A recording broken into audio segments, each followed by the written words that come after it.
Hey guys, Gaddock Teeg here with the SWTOR Weekly Digest for February 15th, 2013. We've got so many different things to cover this week, so let's cut the chatter and check out the Gold Post summary. First, the obvious news. Patch 1.7 was released Tuesday featuring the Return of the Gree event.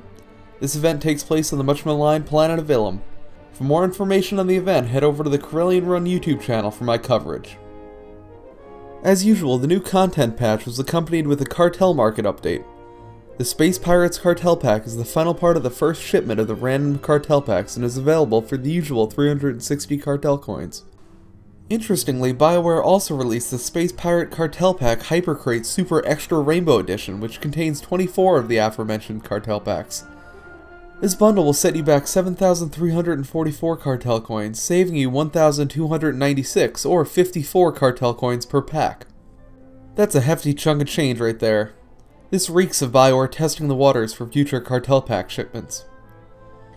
Also, just in time for Valentine's Day, buy that special someone a Jawa to show them you care. No, seriously, they added Jawa grams that jump out of boxes for 20 Cartel coins. Nothing says Utei like a Jawa gram.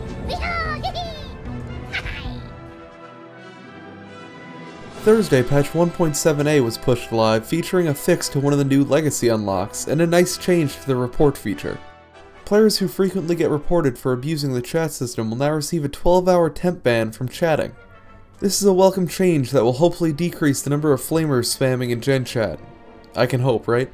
On the other hand, players who were enjoying the 1-hour cooldown to the Priority Transport Personal Starship will no longer be able to get it for free. Patch 1.7a fixed a bug that was incorrectly granting all players with the legacy buff. It seems BioWare accidentally turned the perk off for everyone, even players who spent credits to unlock it.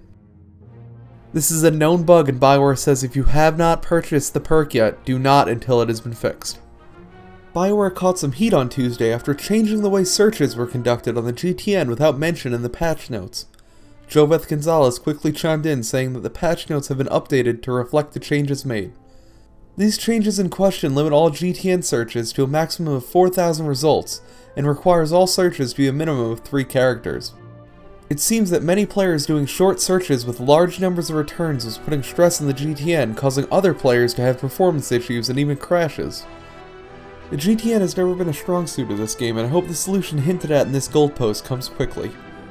After completing parts of the event, players questioned whether the Grey Helix components required to purchase the event weapons were mistakenly BOP instead of bind on Legacy. Jesse Sky confirms this is not a bug, and while weapons are intended to be traded amongst characters, the designers did not want players with only one character to feel that they are at an unfair disadvantage in acquiring the weapons. I'm not a big fan of this design choice, but I'll refrain from commenting for fear of Finally, not the biggest news of the week, but definitely my favorite, the audio cue associated with gaining the Tactical Advantage and Upper Hand buff is returning. That's right folks, get ready to hear those scoundrels giggle in glee as they uppercut you in the face. Be warned that 007 laugh you hear will be followed by a vibroblade to the gut. In order to reduce the level of noise spam that got the emote removed in the first place, characters will only make this noise if they are gaining the first stack of the buff. I'm super excited for this change, and I'll really love raiding to the tune of chuckles again. That's all the headlines from this week.